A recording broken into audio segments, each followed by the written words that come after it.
pledge allegiance to the flag of the United States of America and to the republic for which it stands, one nation, under God, indivisible, with liberty and justice for all.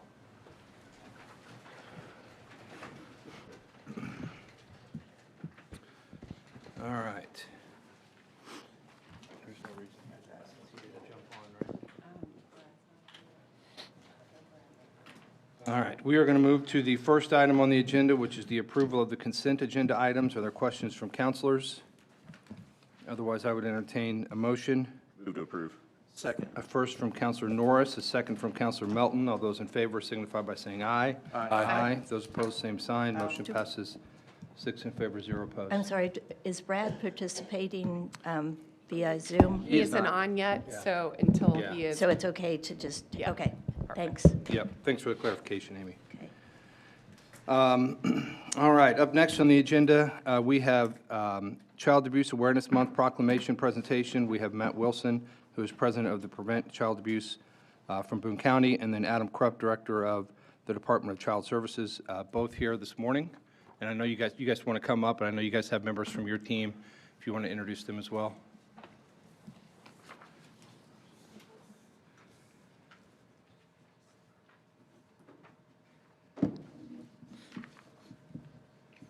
All right.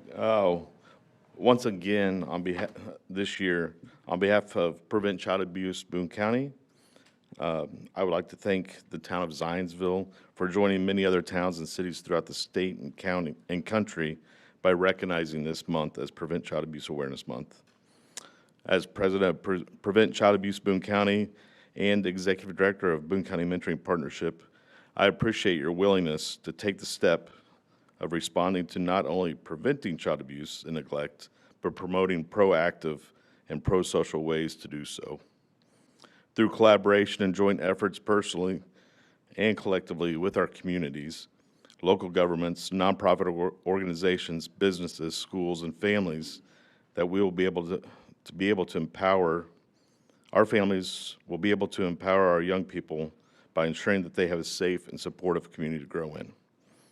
Prevent Child Abuse Boone County engages in initiatives with community partners to address concerns and ultimately, to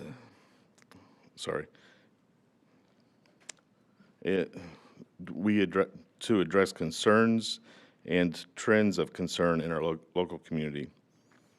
Every year before Christmas, we host a Christmas gift wrapping party where the community wraps gifts to distribute to each child that is in foster care here in Boone County. We support initiatives regarding teen suicide prevention. We have partnered for several years with Witham Health Services to promote safe sleep information for new parents, and we've participated in many more initiatives. Safe, thriving, and vibrant communities are a result of communities that intentionally invest in the young people, cultivate environments of growth and learning, and foster positive interpersonal relationships. Thank you once again for recognizing the importance of being proactive to support the youth and families of our community. Thank you, Matt. Good morning. Thank you, Mr. President, members of the council. My name is Adam Krupp. I am the director of Indiana's Department of Child Services, and I would like my colleague to introduce herself this morning as well. Good morning, everyone. My name is Harmony Gist. I'm the Executive Director of Operations at the Indiana Department of Child Services, and I appreciate you dedicating April to prevent child abuse as a member of this community and a member of the social work community that fights the good fight for the last 20 years here. So I wanted Harmony to have an opportunity to introduce herself, as we are both proud Zionsville residents and really appreciate the opportunity to come here and speak before you as well as members of our community this morning. I would like to point out that the mission of Indiana's Department of Child Services is to champion Indiana's future by protecting children and strengthening families with compassion and determination. And last year we cast out a new vision for our entire state through our role, which is that every child in Indiana thrives in a safe, loving, forever home. And that, of course, includes the community we're standing in right here in Zionsville, as well as all of Boone County. We also added a purpose statement. We repurposed the entire Department of Child Services last year. Okay, what is our purpose? Our purpose is to ignite hope and cultivate joy. So throughout April, Child Abuse Prevention Awareness Month, where we tend to wear blue every day, head to toe, myself included, you will often see blue pinwheels all throughout the state. The blue pinwheel, which will be planted in grounds, you'll see large ones, you'll see small ones, you'll see people carrying them. The blue pinwheel is a national symbol, right? For children, it's for hope and innocence and joy. Thus, our purpose statement last year being all about hope and joy.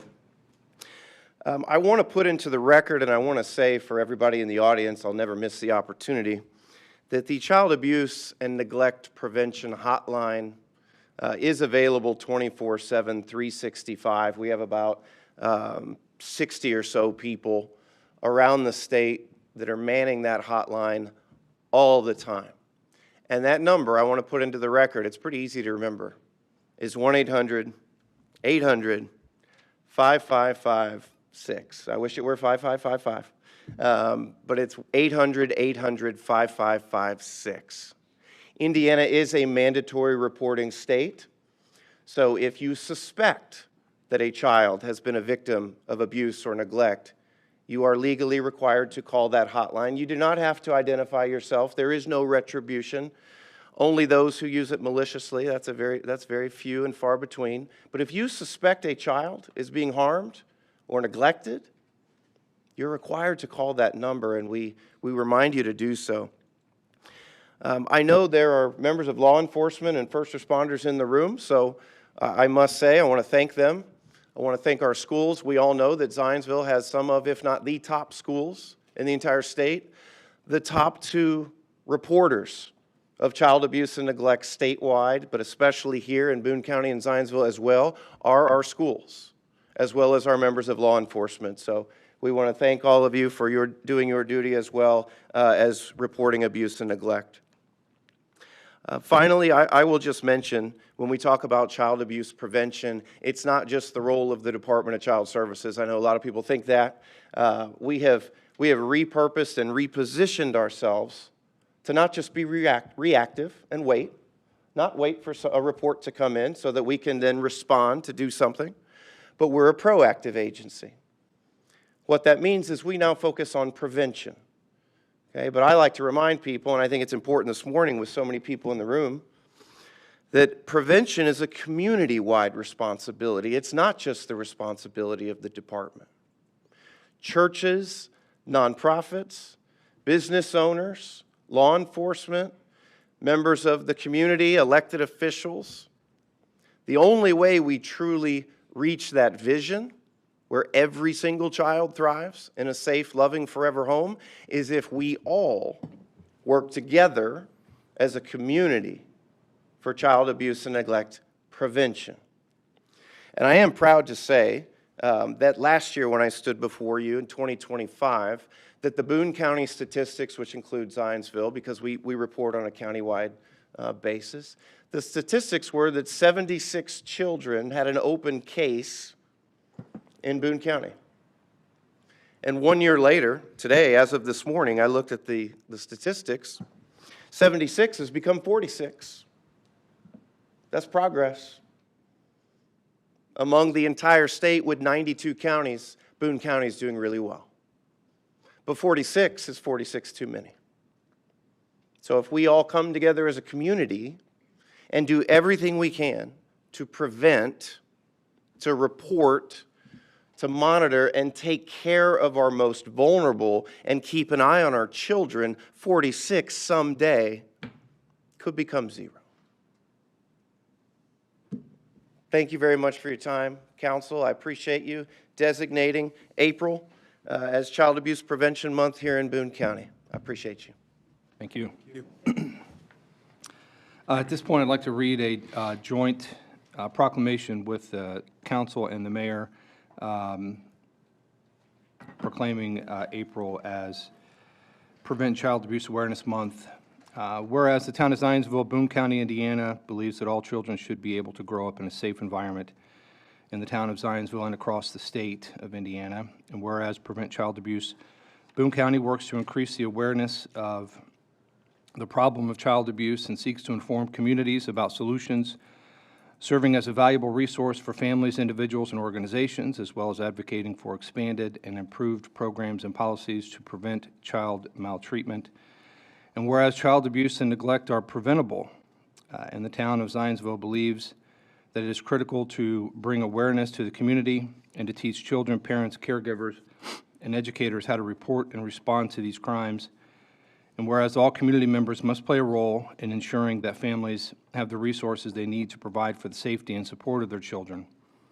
And whereas the town of Zionsville commends the efforts made by Prevent Child Abuse Boone County in educating and informing Hoosiers about the importance of preventing the pain of child abuse and neglect. And whereas the month of April is nationally known as Child Abuse Prevention Month, and whereas the town of Zionsville, whereas the town of Zionsville has determined it is important to recognize the growing threat of child abuse and work towards preventing abuse and giving survivors the resources they need to heal and thrive. Now, therefore, the town council and the mayor of the town of Zionsville, Boone County, Indiana, proclaims that April 2026 be recognized as Prevent Child Abuse Awareness Month and asks all citizens to join in this observation. Thank you very much. Thank you.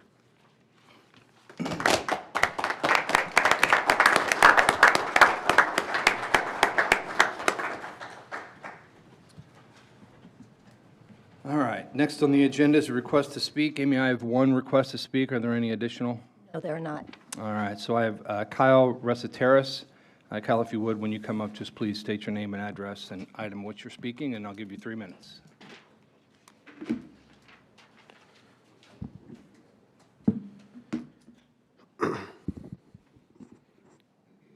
Good morning, councilors. Kyle Reciteris with Denton's at 10 West Market Street, Suite 2700 in Indianapolis.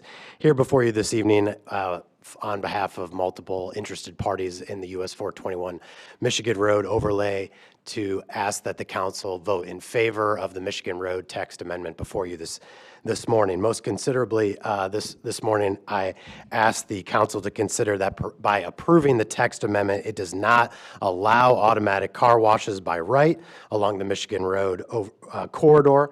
The relationship is still two-tiered between the underlying zoning district and the overlay. There is the underlying zoning district, which only some commercial zoning districts within your zoning ordinance allow car washes, automatic car washes at that, but not all. And then the additional tier of the Michigan Road overlay to permit or to not prohibit car washes would be what would be before you today. And the Michigan Road overlay is often used to implement or enhance provisions or zoning standards, and that is what you are considering today. As a reminder, the council sent the text amendment to the Plan Commission.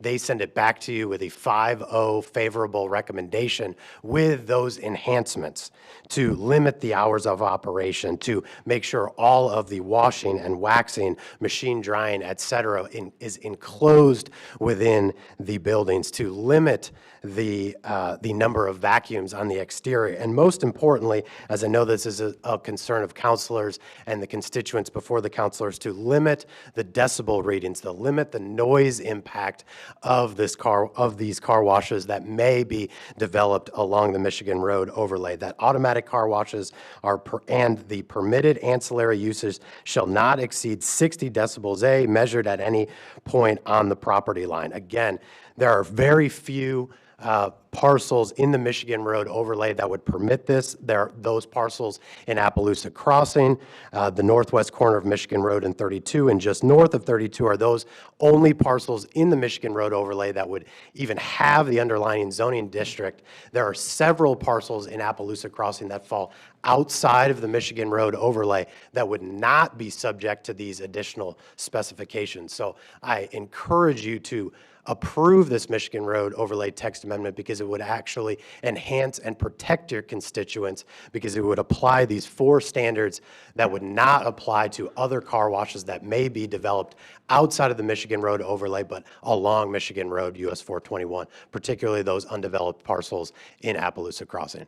I encourage you to approve this Michigan Road overlay text amendment, which would promote and allow the ability for car washes to be developed that would create opportunities for job creation, new commercial assessed value, oftentimes philanthropic opportunities, and an amenity Kyle. and convenience. Thank you so much. Thank you.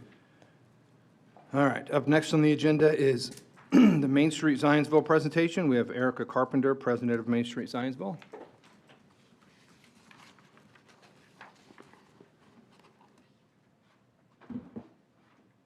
Good morning.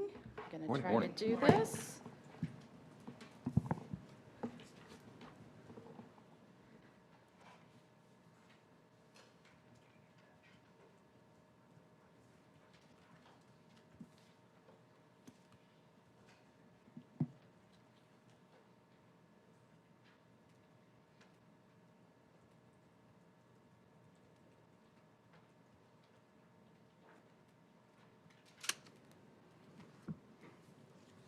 We did it before the meeting and it worked just fine, I promise.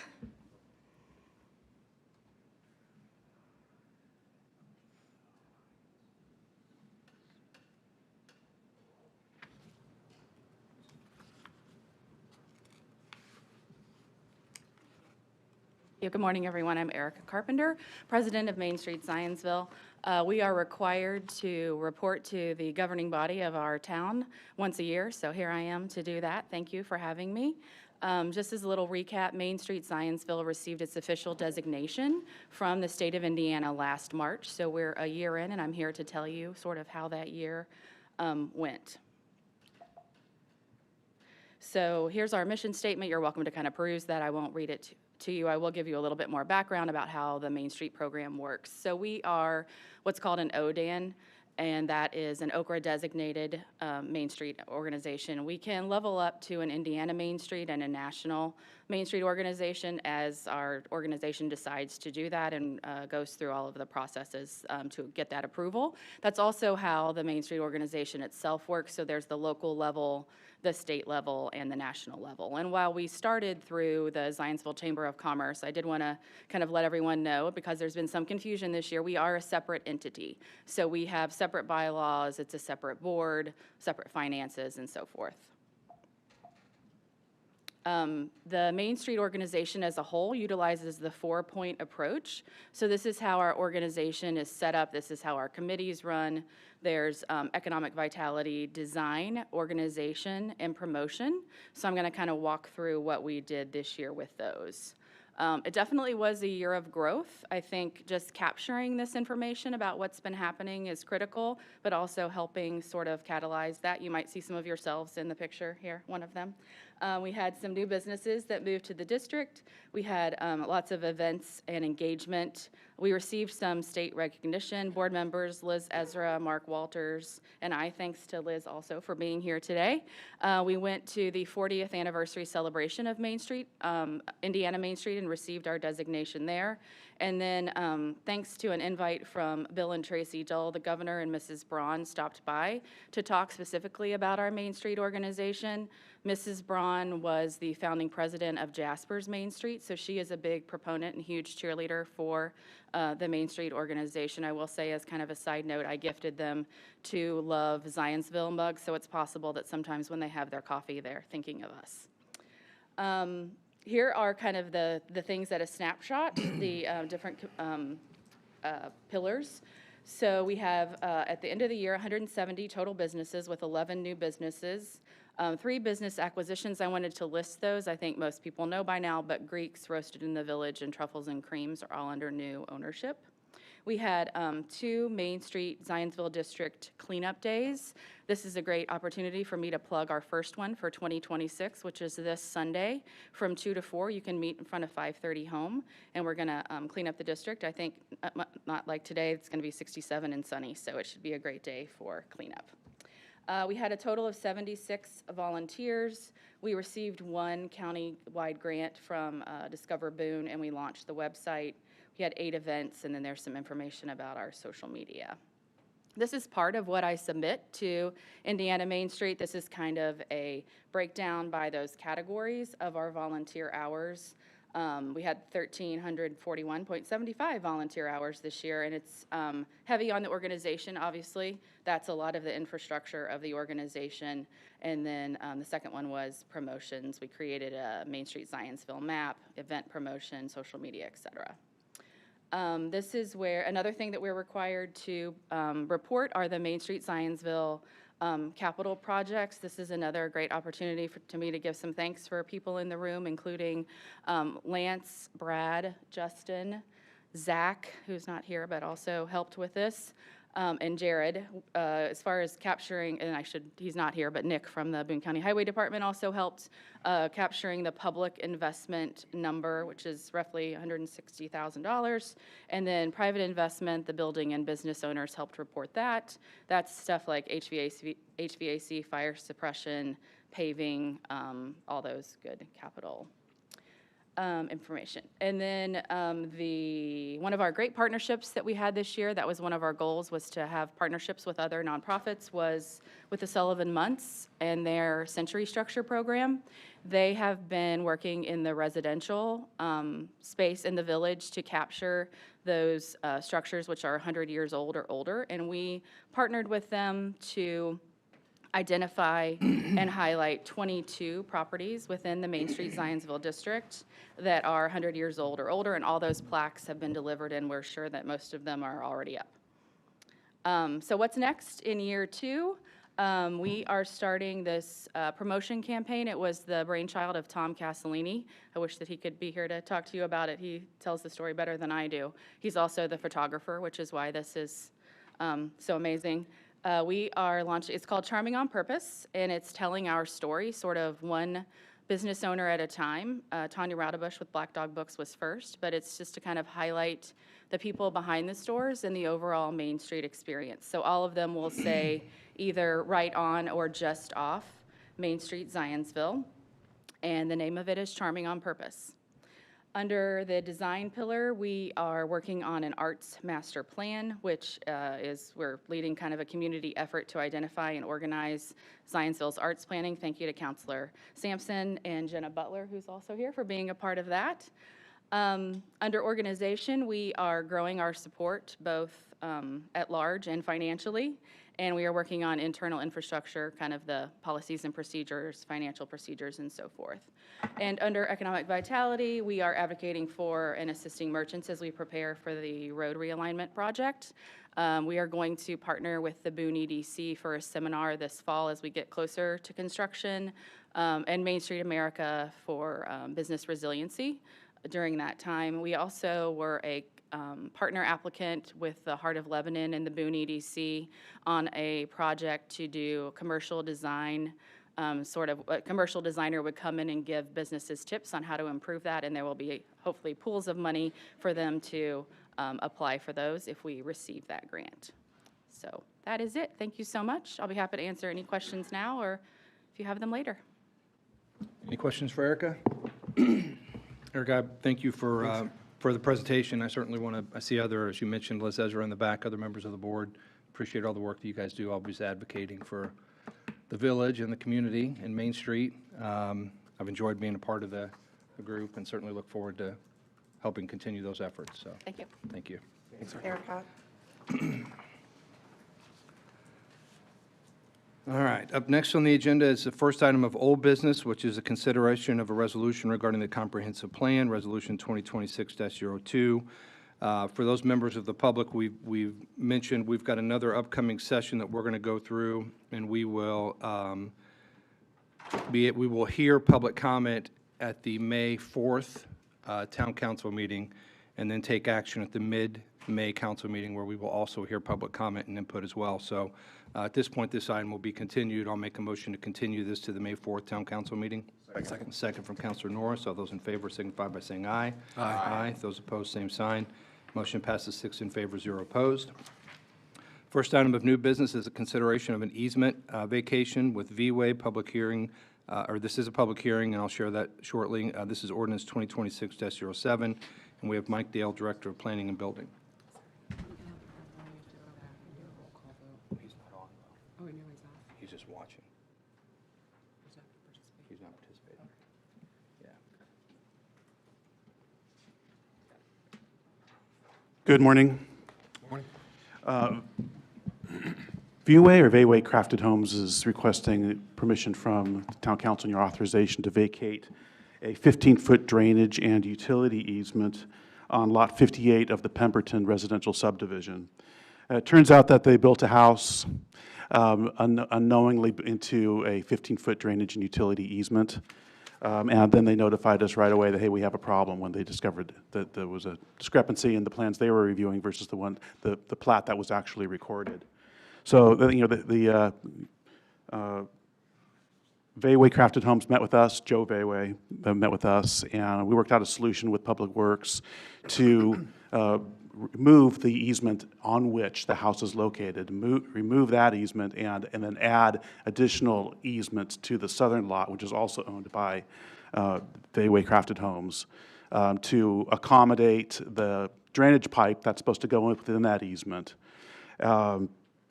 So through this solution, there's the house would not be encroaching into the easement. The house still meets the minimum side yard setback. Fortunately, that was not an encroachment.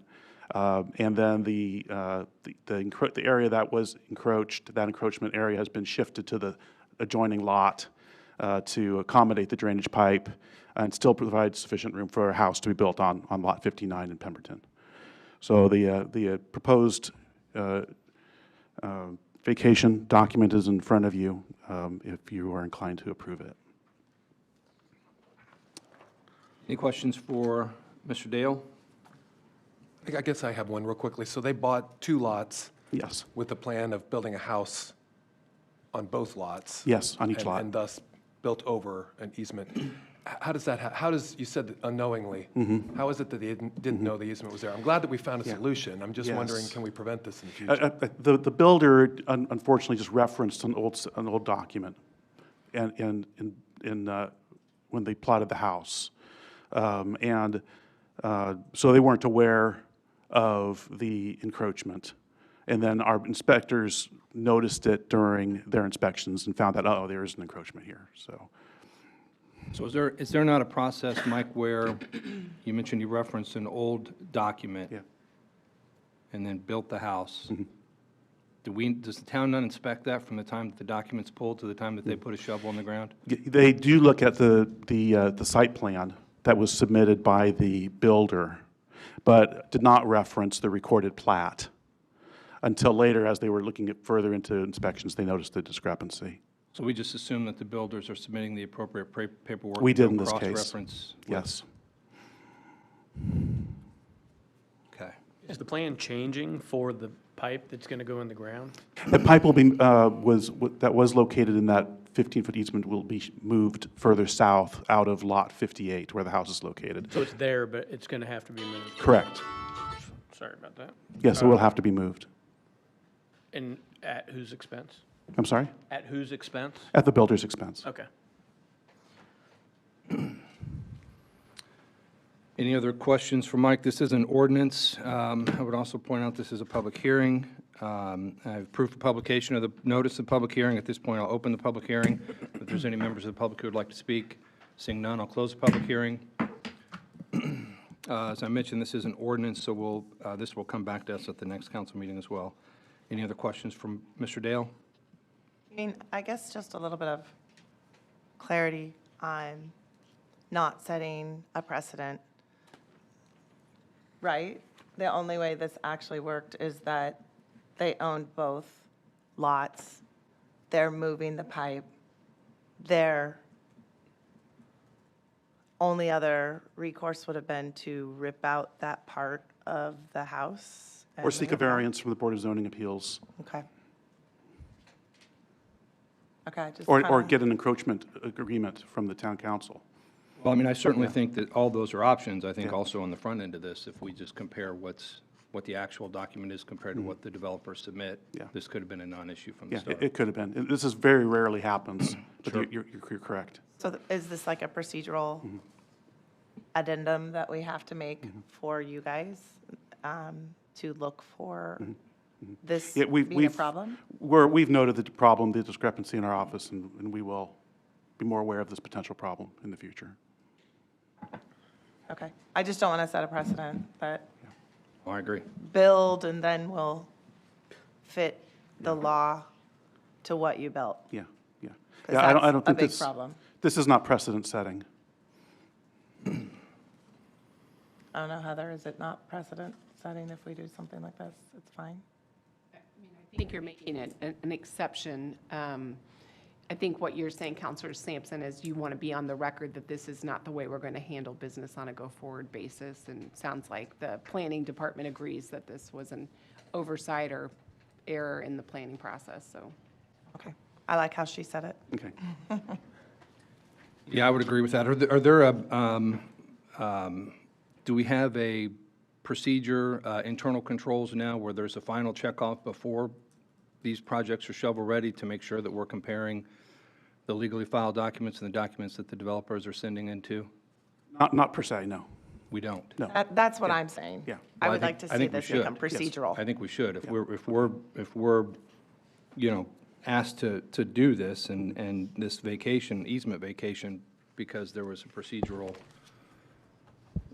problem, I think we need to make sure we have internal controls so that there's a final checkoff before they're shovel-ready, Agree.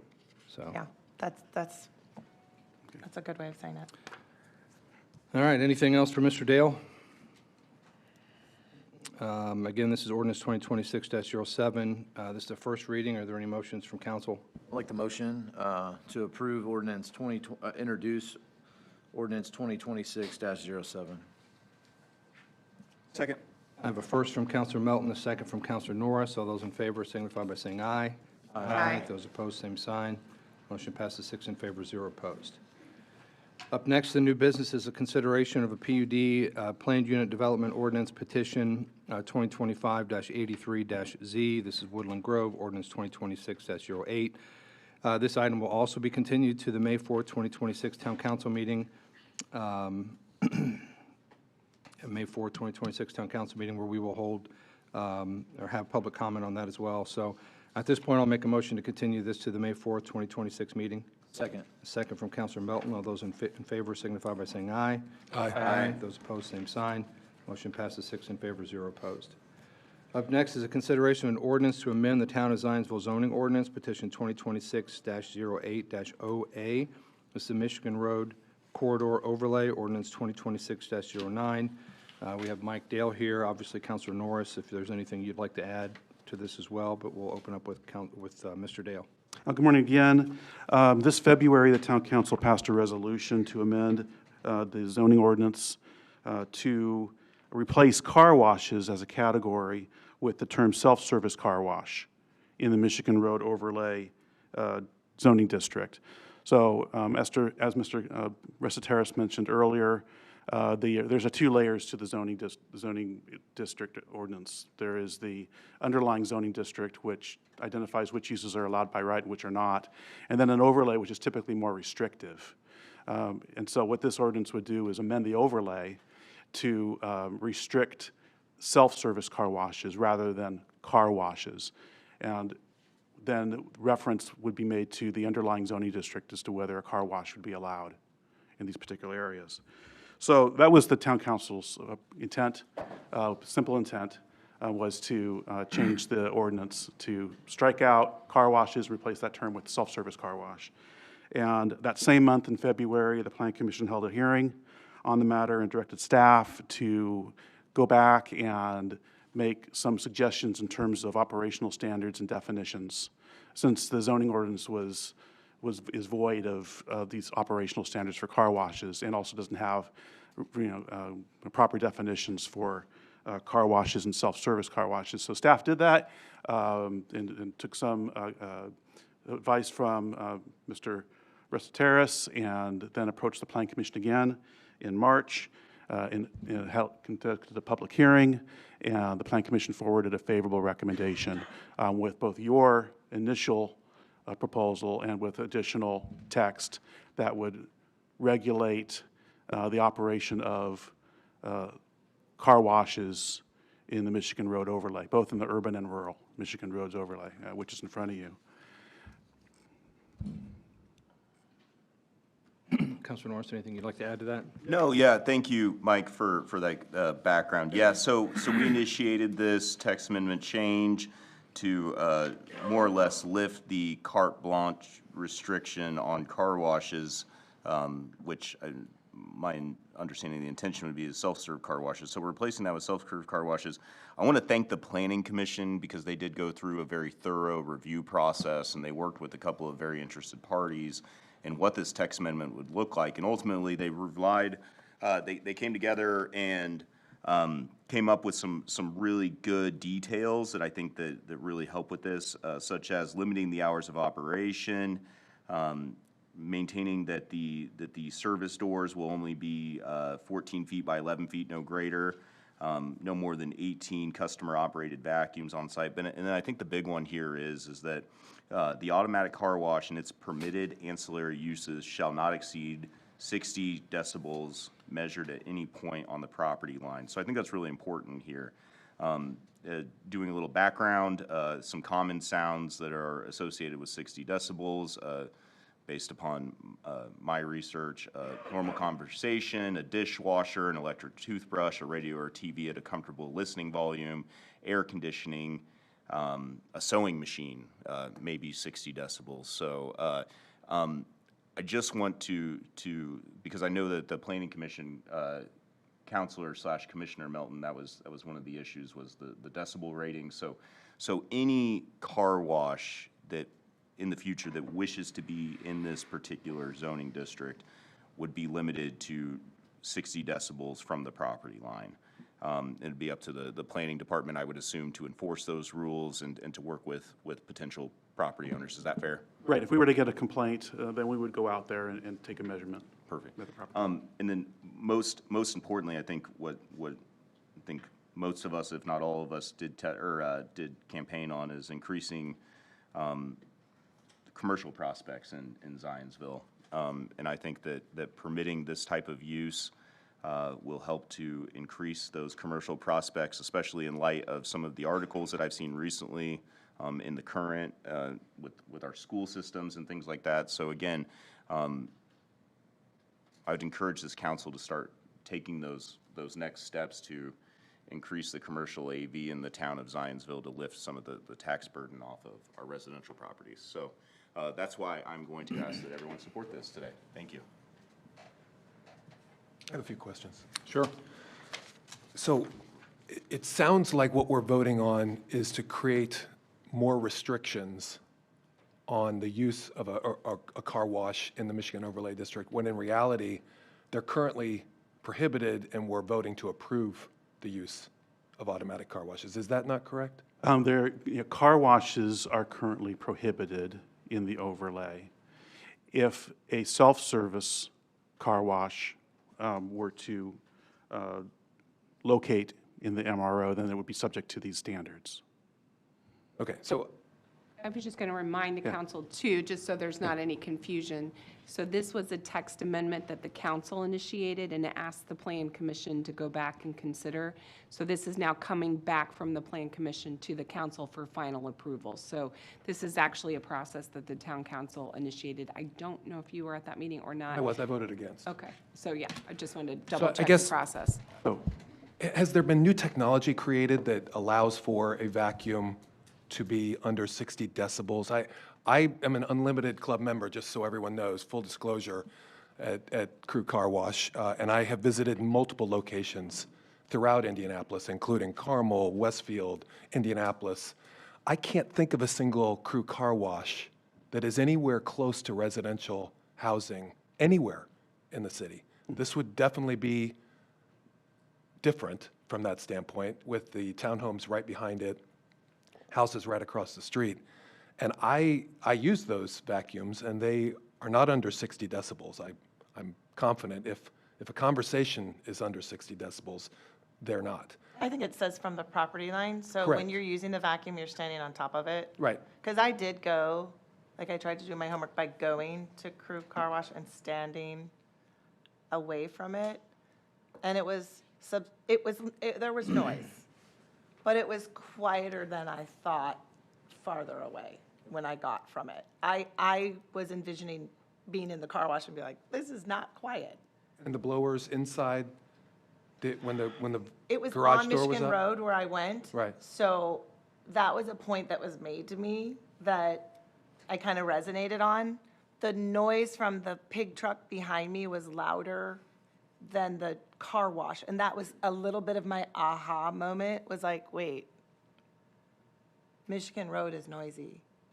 Is this noisier? Which is noisier? And I was not having consistent thoughts of which was noisier. When there was no traffic, Crew was noisier.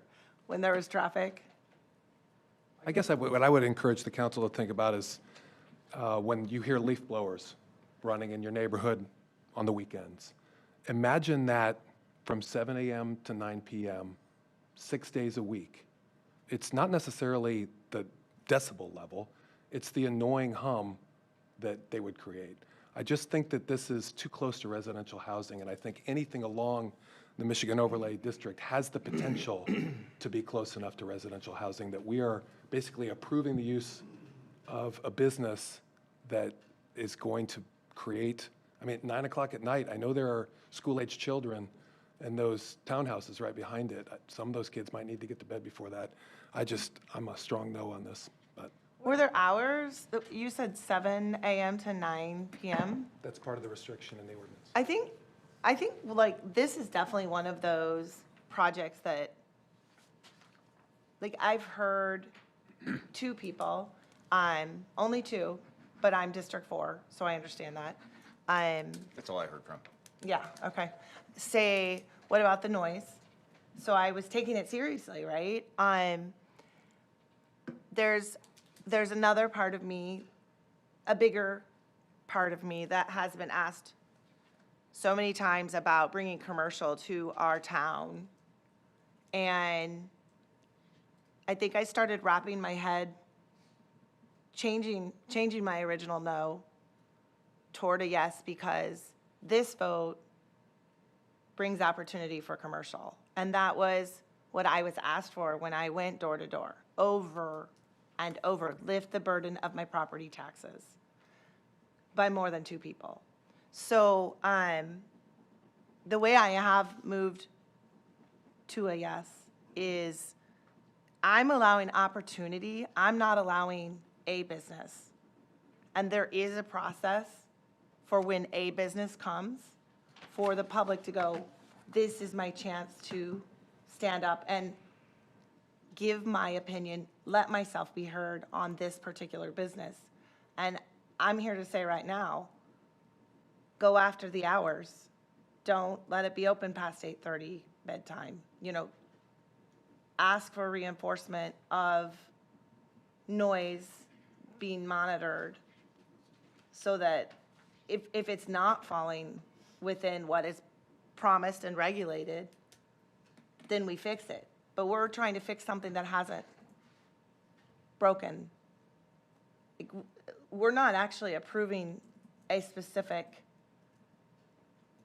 project that has been vetted and ruled. If we set the rules right, then we are protecting our people, but also we have people asking us to lift the burden of their property taxes. And I'm struggling with saying no to opportunity to meet that goal. This is already zoned commercial, correct? So another business could go there. What you're saying is this could only be a car wash in this. saying in this only? state. Well, you're saying that if you vote against this, you're voting against a commercial business going in and the AV that would be associated with it. There could be all other types of businesses in that area that don't create noise. So I'm not voting against commercial. That's not my vote. My vote is to not have a car wash that close to residential housing. That's it. there Not against a- commercial. Okay. Is there a particular lot that this is? No, because we're just, you want me to, sorry. No, you're fine.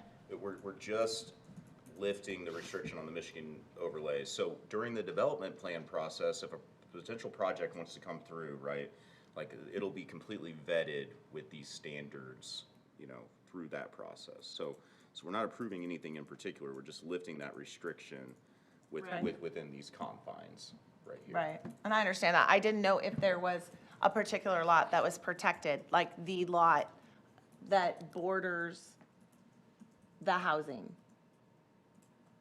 Is there a way to say it has to be so many feet from residential? Yeah, there's a restriction in here within 1,000 feet of residential property. So, And 60 decibels, like, no, I get the 60 decibels. I more meant, he said up against residential, and I didn't think it was going to be right up against the residential. I don't think there's. Yeah.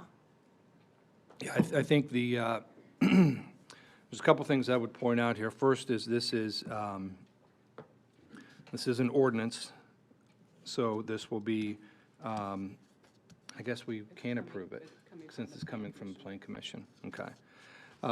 So I guess the thing that I would point out the most is kind of like what Councilor Norris was saying, is the request from the council is to change the text, not change for a specific project or parcel or, what have you. And candidly, when this was in our meeting and we sent it back there, I had no knowledge of any particular project. It wasn't until it came before the Plan Commission that any of this stuff started to come up, which I think it probably should not have come up in the Plan Commission process anyway, to muddy the waters. But understanding that this is just simply a text amendment to this, and also understanding that just simply right off of the Michigan Road overlay, it's possible for this project or for a project, car wash project, to be done in other areas of the town without any restrictions that we would be putting into the Michigan Road overlay with this particular ordinance. So, We just approved a mechanic shop right, 2 weeks ago, literally abutting, closer to a neighborhood than 1,000 feet. a lot closer. Yeah. And again, that group came through and they worked with the neighbors, and I felt very comfortable with Mr. Scheidler's project. I'm not dissing Mr. Scheidler's project at all. I'm just saying, like, you're just kind of giving an example of kind of the things that we're already dealing with, and I just think, we've set this up in a good spot. Those were some of the same concerns that I had, Tim. My issue became, in the event that there are complaints and we measure and it's 100 or 65, for that matter, decibels, what are our remedies? And so I did a little looking into that, and I found that, there are remedies that we have as a town that could set it to within the guidelines that we need it to be within. So based on that, and based on the fact that, 60, in my opinion, based on the things that are 60 decibels, it's reasonable to have something of that noise level even within a residential area, if you have proper remedies for a breach of the ordinance, and I think we do. And I would add, Councilman Stein, that the remedy would really be on the responsibility of the business owner, not the town, to solve the problem. Right. Oh, yeah. Yes, yes. Yeah. But in case there's a violation, the town enforces. That's correct.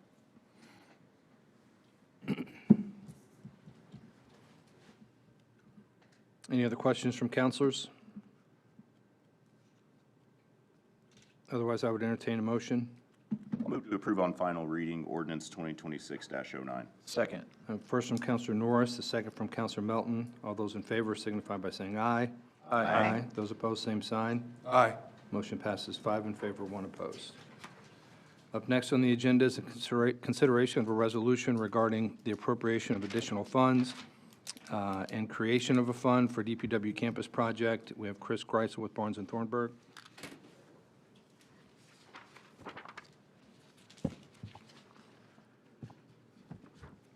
Good morning, President Plunkett, members of the council. For the record, Chris Greisel, Barnes and Thornburg. As the council will recall, last month we approved the bond ordinance to support the construction of the new DPW operations facility. That ordinance authorized the town to issue one or more series of general obligation bonds in the aggregate principal amount not to exceed $14,745,000 to finance that project. Now that the bond ordinance has been approved, the final step is to appropriate the bond proceeds, which were not originally included in your 2026 municipal budget. So this resolution does that. It appropriates the bond proceeds. It also identifies a specific local project fund where the bond proceeds are going to be placed once we close on this financing. As a general update on the process, I would anticipate that we are before you next month with a BOT agreement for the DPW operations facility, and we look to close hopefully sometime in June on that project. So with that, I'm happy to answer any questions that you may have, and also President Plunkett, recall that you have a public hearing for this as well. Got it. Any questions for Mr. Greisel? As indicated, this is a public hearing, and I have the proof of publication of the public hearing. At this point, I'll open the public hearing. If there's any members of the public who would like to speak, seeing none, I'll close the public hearing. Any other questions or comments from Mr. Greisel? This is a resolution, one vote resolution. Just one comment. I've been part of all of the introductory meetings with regards to this BOT process, and frankly, I was a little skeptical in the beginning, but it's been a great process, and I just encourage all the counselors to vote on this. And the town of Zionsville really is going to benefit from this DPW campus once it's approved, and moving into the next 20 years.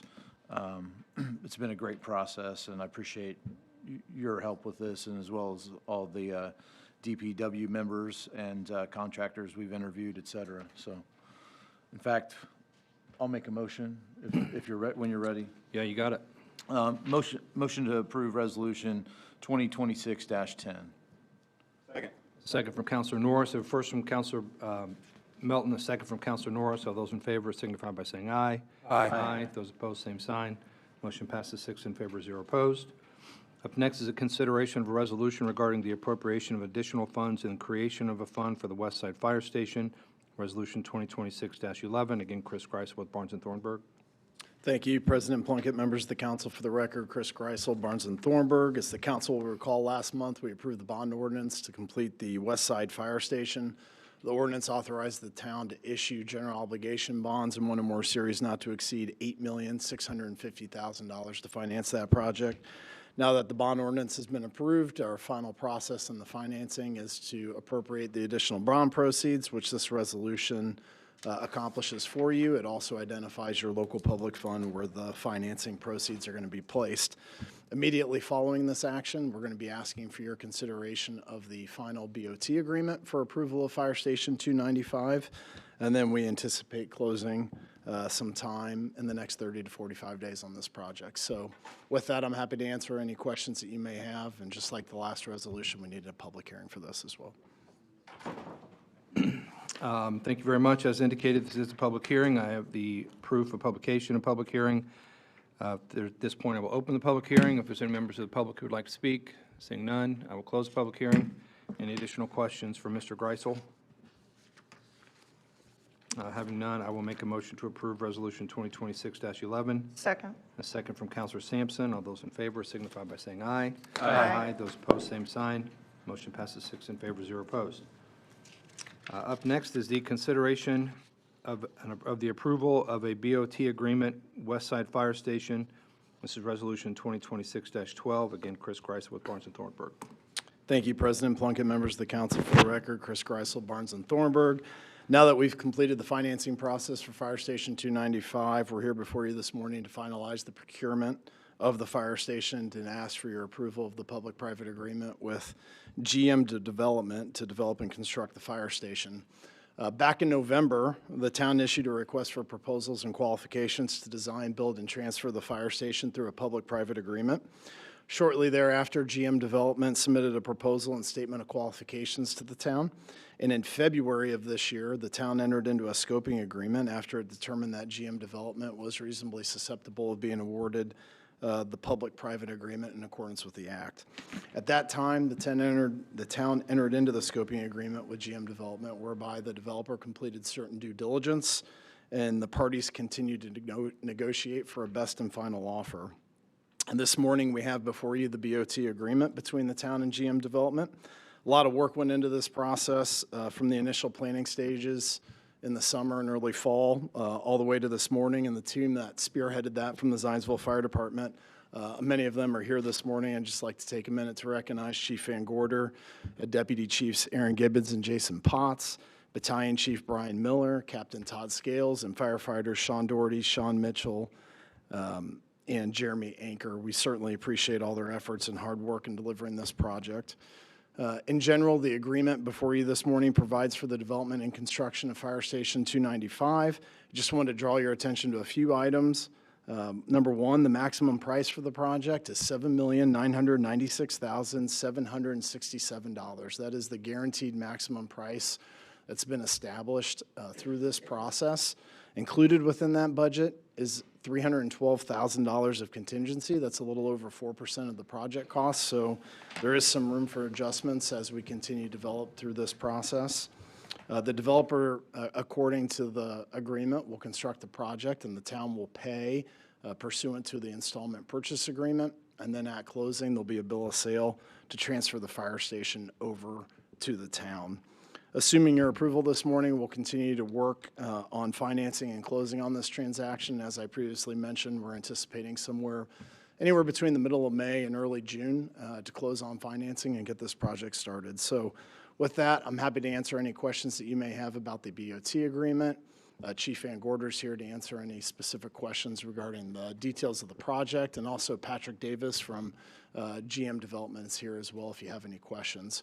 We do also have to have a public hearing for the consideration of the BOT agreement. Thank you. Chris, I do have one question. If the bond max was 8.6 and the build price is in the 7s, what happens to that extra money? Yeah, so we only authorize the maximum amount according to the cost of the project plus the cost of financing. So there is cost of financing that takes place in there as well, but we'll only authorize the maximum amount to issue both. Perfect. Thank you. This is a public hearing. I have proof of the publication of the public notice of the public hearing. At this point, I will open the public hearing. If there's any members of the public who would like to speak, seeing none, I will close the public hearing. Any other questions for Mr. Greisel? I'll make a motion to approve Resolution 2026-12. Second. A second from Councilor Norris. All those in favor signify by saying aye. Aye. Aye. Those opposed, same sign. Motion passes 6 in favor, 0 opposed. Thank you. Thank you. Up next is a consideration of a resolution regarding the appropriation of additional funds. This is our additional appropriation. Councilors, you'll recall in the citizens' discussion regarding the sewer utility in Perry Township, we needed to lean on outside counsel due to conflict, so this additional appropriation will utilize $22,073 from the general fund operating balance to be appropriated to the town council line item for contractual services to pay for those legal fees. This is a public hearing. I approve of the publication and gateway of notice of public hearing. At this point, I'll open the public hearing if there's any members from the public who would like to speak. Seeing none, I'll close the public hearing. Any additional questions or comments from councilors? I will make a motion to approve Resolution 2026-13. Second. A second from Councilor Melton. All those in favor signify by saying aye. Aye. Aye. Those opposed, same sign. Motion passes 6 in favor, 0 opposed. Any other matters from councilors? All right, I will make a motion to adjourn. A second from Councilor Sampson. All those in favor signify by saying aye. Aye. Aye. Those opposed, same sign. Motion passes 6 in favor, 0 opposed. The next regular town council meeting is scheduled for Monday, May 4th, 2026 at 7 p.m. in the Zionsville Town Hall Council Chambers. Final notice will be posted in compliance with the Indiana Open Door Law. Thank you.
Zionsville Safety Board meeting for April 20th to order.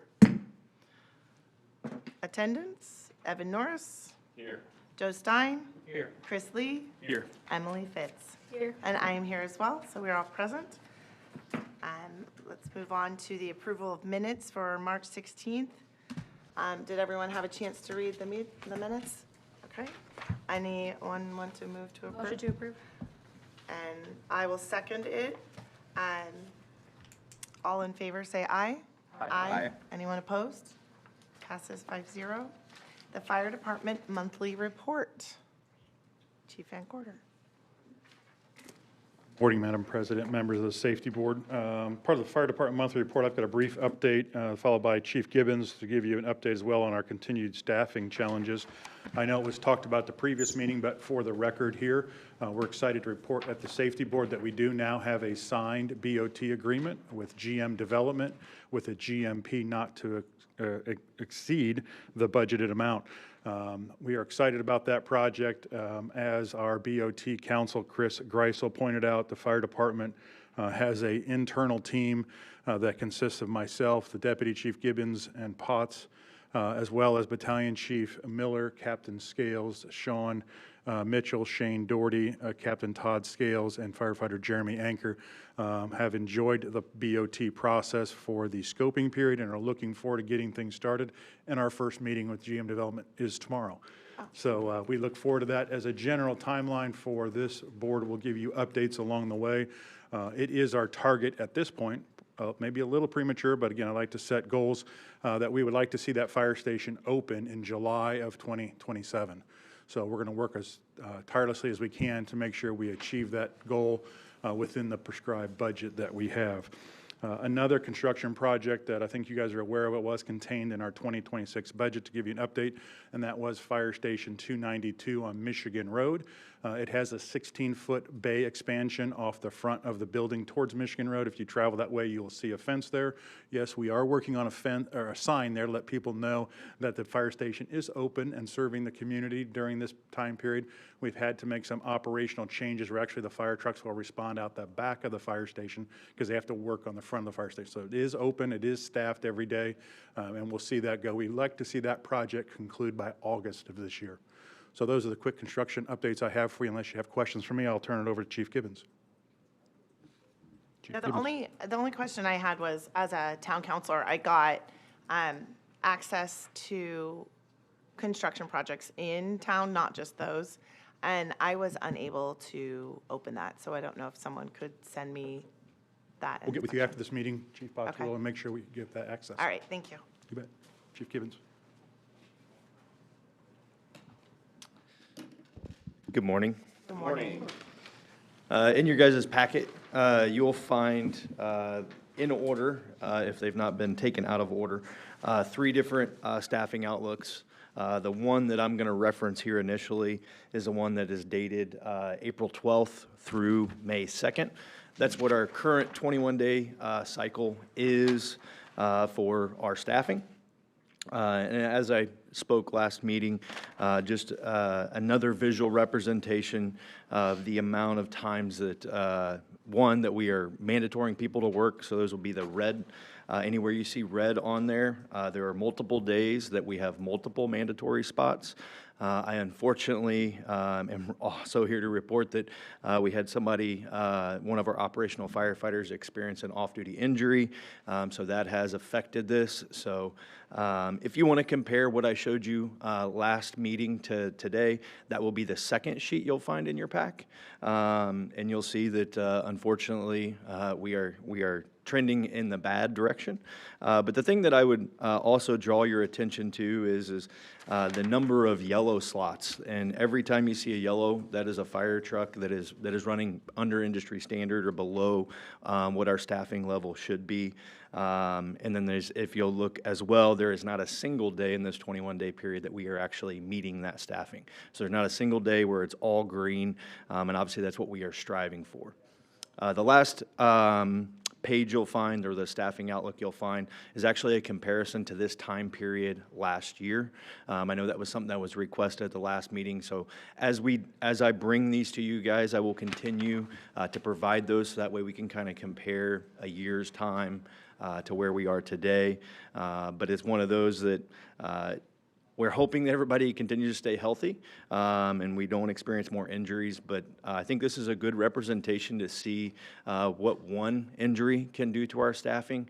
And as of today, we technically have 3 people that are not operationally staffing their positions and are on light duty, working either administrative hours, or even if they just had surgery, they may be at home at this time. Welcome any questions you guys might have on it. I know you guys are getting pretty familiar with the sheets, and it's one of those that hopefully we can start to see a trend in the other direction. Obviously, come June, we hope to see all 6 recruits graduate that still remain in the academy. Chief Van Gorder and I actually just went down and visited with them last week. They are doing well. They are in the part of the academy that is the most of a biggest struggle, would probably be the right way to put it. They are in the firefighter training portion.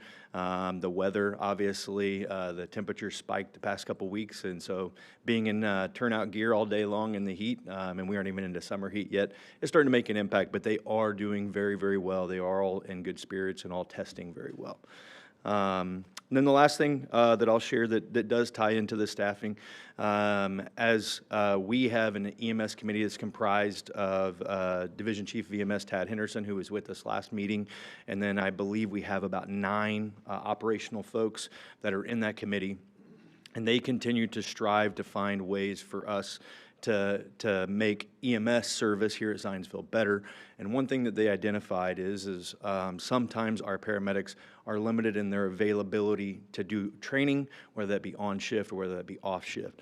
So the committee actually came up with the idea and proposed multiple ideas to us of how we can try to basically improve their ability to improve or to progress their career or to further their education. So we are, based on their recommendation, we are actually exploring what it may look like to start some part-time firefighter paramedics that is really going to help them become more operationally prepared, but also we also know that an impact that will come with that is it will help staffing a little bit. So the real focus right now is we're trying to figure out what that process looks like. We are going to set a cap on the number of people that we are going to be able to bring in part-time because we have to give them gear, we have to train them, and that's really the big uplift for us is ensuring that if we're going to bring them in on a part-time basis, we can't send them to a recruit academy for 6 months, but we have to do some type of training to ensure we onboard them, to prepare them to operate with our firefighters on our trucks. So we're working on what the hiring process may look like, but then the big uplift is going to be what is that bridge or that orientation training that's going to occur, and then we will be utilizing them to supplement some staffing for our paramedics so that way they can either go to classes or maybe work on some of their packets that they want to become a fill-in officer or they want to get cleared to drive and operate our fire engines and those type of things. So this is something that is we are trying to move through as it was an idea that was brought to us. We are in support of it, but we're looking at is the cap number of people is probably going to be 6, and the thought process there is you have technically 2 people per shift to assist. Obviously, being part-time, they can only work so many hours, or we would have to offer them full-time benefits. So whenever we work 24-hour shifts, obviously that chews into that time a lot.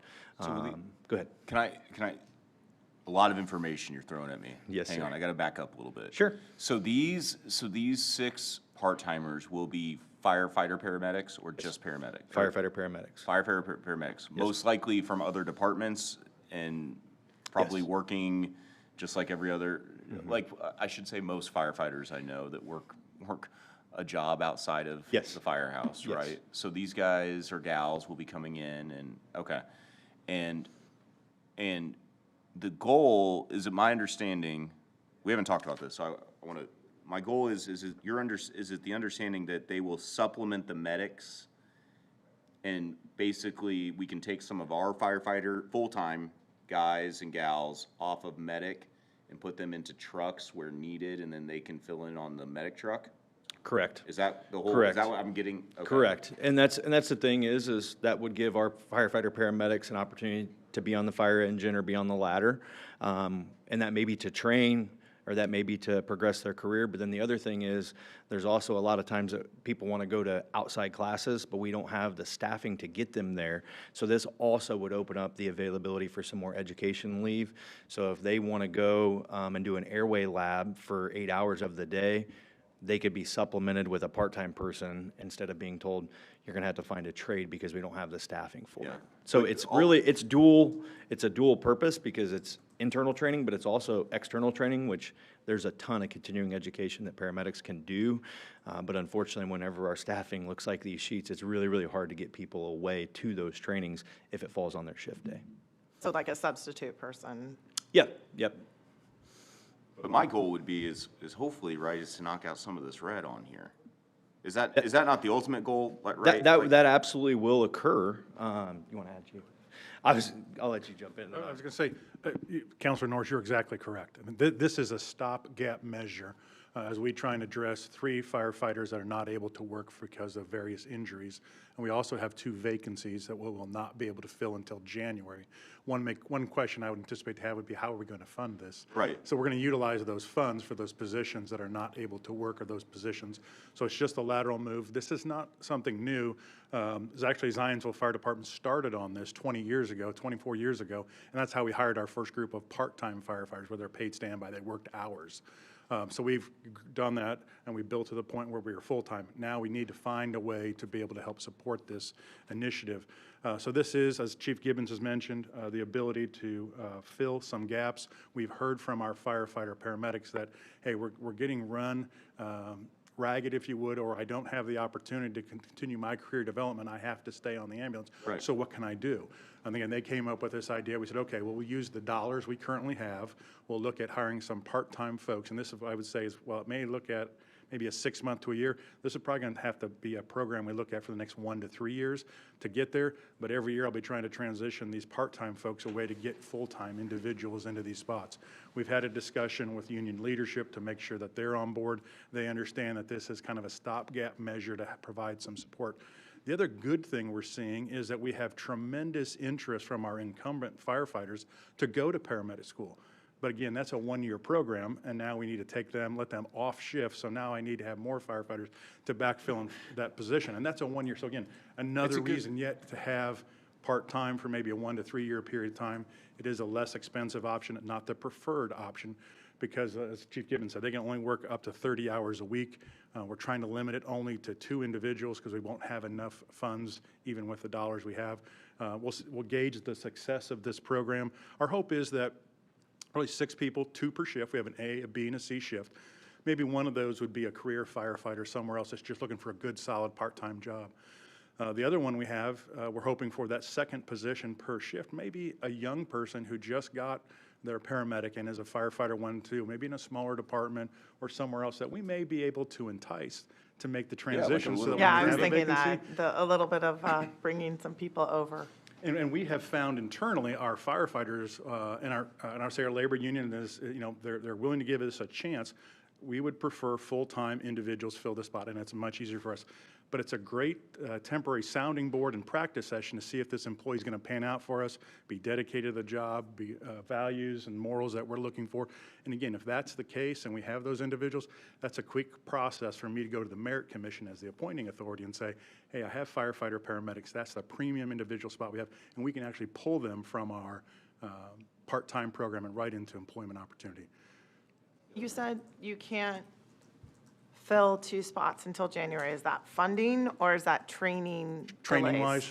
Okay, that's what I thought. The other part that we're going to do is we have a hiring list, so we could go to our hiring list and pull 2 individuals. Again, hearing from our firefighters and paramedics from the EMS committee, we'd like to do a paramedic-only hiring process. So we'll be scheduling actually at our next, it's the May Merit Commission meeting, we'll be asking the Merit Commission to authorize us to do a paramedic-only hiring process, where individuals have to have a national registry certification as a paramedic. And if you are, you don't need anything else, but then you can go through our hiring process.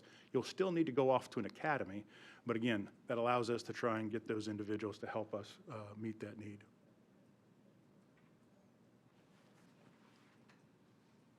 Dr. Fitz, anything from you? You're the industry expert. Not an industry expert, but I only have Sorry, one question. the in medical general. expert. Yeah. My only question was, for those people that are injured, is there any timeline of when they're going to return, or is it still kind of unknown? So one of them, we are hoping to see return here in the next month or two. The other one just had surgery 2 weeks ago. And the other one is at Ortho Indy right now with the surgeon trying to figure out when his surgery date's going to be. So the one that just had surgery and the one that's at the surgeon right now are both probably 5 to 6 month injuries. I just want to say thank you for providing the look backs. That is as helpful as I thought it would be.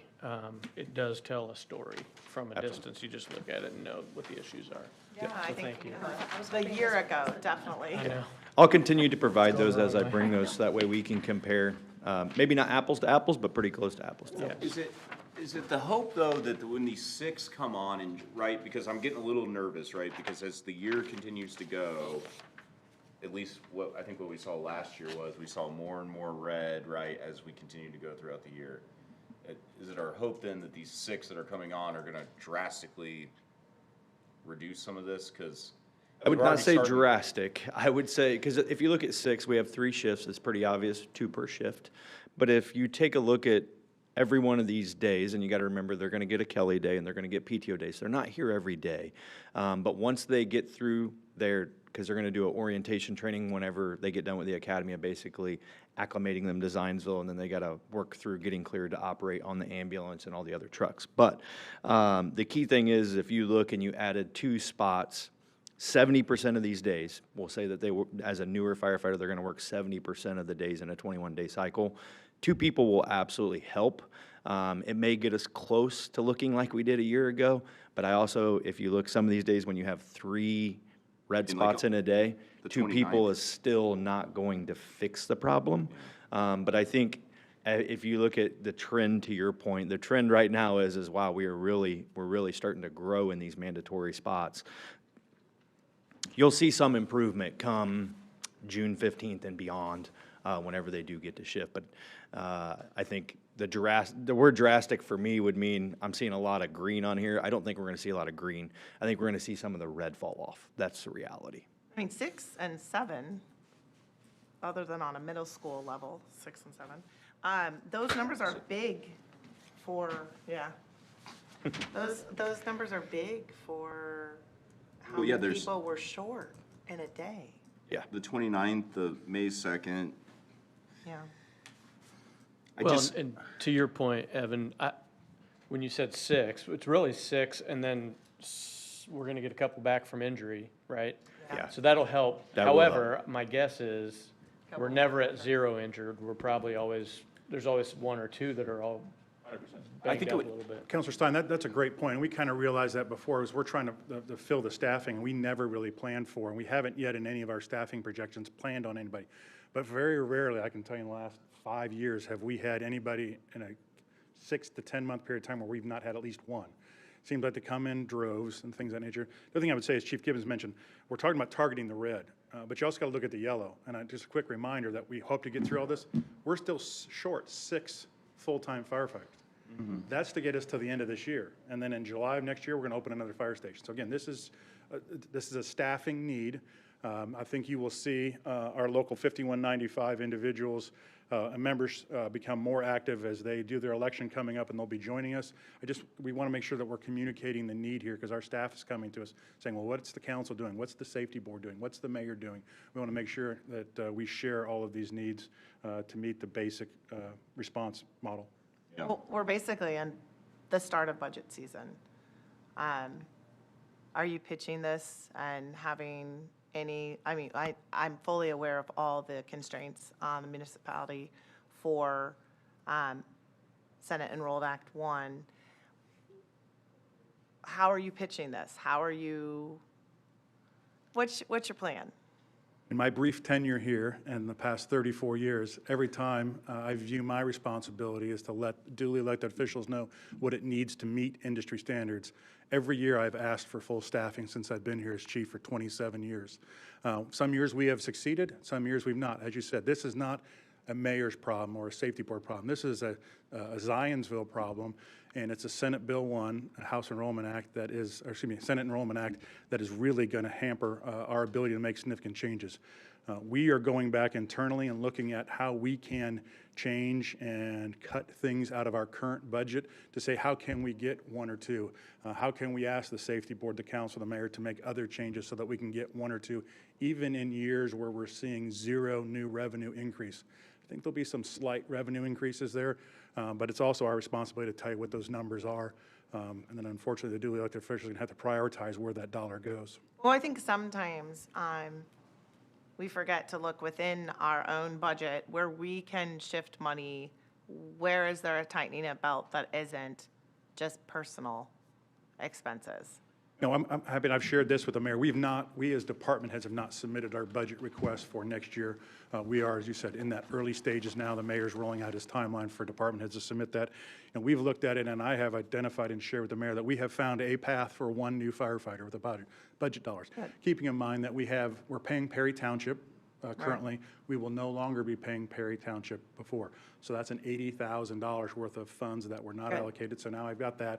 It costs about $100,000 per, as a general Yeah. target the wall. I always thought 110, so. So now I got to go find $20,000 and try and make cuts in different things. So we're going to look at doing that so that we, even ourselves, can cut our own budget to be able to continue to provide personnel and resources. And then Chief Potts, Chief Gibbons have been tasked with that as well as we look for our 2027, 2028, and 2029 budget year to see what we can do to take care of that. But there's not hundreds of thousands of dollars worth of things to cut. There's not, but that's one, having been in some of the financial meetings, that's one comment that gets pushed back is that you can't build one department on the back of another. So, you know, turning within and looking at your own budget and coming up with one, that's great. Come up with two so that you're carrying some of the load that we then try and fight on the other side for external pressure to add more people. I do see the change in a year isn't good for the people who don't see these schedules. It's like pretty obvious, even if you're a million miles away, to be, this is last year and there's 2 days with red on it, and this is this year, and there are multiple days with red on it. And that just shows how many times people are being forced over. You guys are maybe not putting a truck in service. And that is concerning. For the one time one of us needs emergency services, we want you staffed. And I was gonna, do you guys, being that you're newer, do you know what a Kelly Day is? Because I hear us rattle off terminology and. I was going to Google it later, but Okay. if you want to explain it to us, that'd be helpful. There's a federal standard out there called the Fair Labor Standard Act that manages the work hours that firefighters are permitted to be able to work. So we work a 21-day cycle, and basically everybody's assigned to a certain shift, and you work every third day. To help balance those work hours, every 21 days a firefighter gets what's referred to in our policy and procedures as a Kelly Day. Some departments call it a Schmitty Day or things like that. But again, on that day, they just don't come in, and that's again to balance their basic work hours. So they're not doing mandatory every single 21-day cycle. So that's why we do is just the work hours. That's a similar program to what most, I could say, central Indiana fire departments do to manage those hours. So that's what we refer to. And then as Chief Gibbons said, and they also get an allotment of PTO, sick time, things of that nature.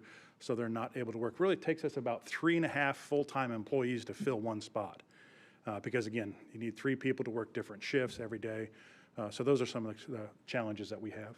I just wanted to make sure you had your head wrapped around, like, sometimes we have a missing person. Why isn't it cyclical on our schedule? And it's because of things like PTO and Kelly days that make maybe 3 days in a row red, and then you don't see, and so I think that that's something to know. That's helpful. Thank you.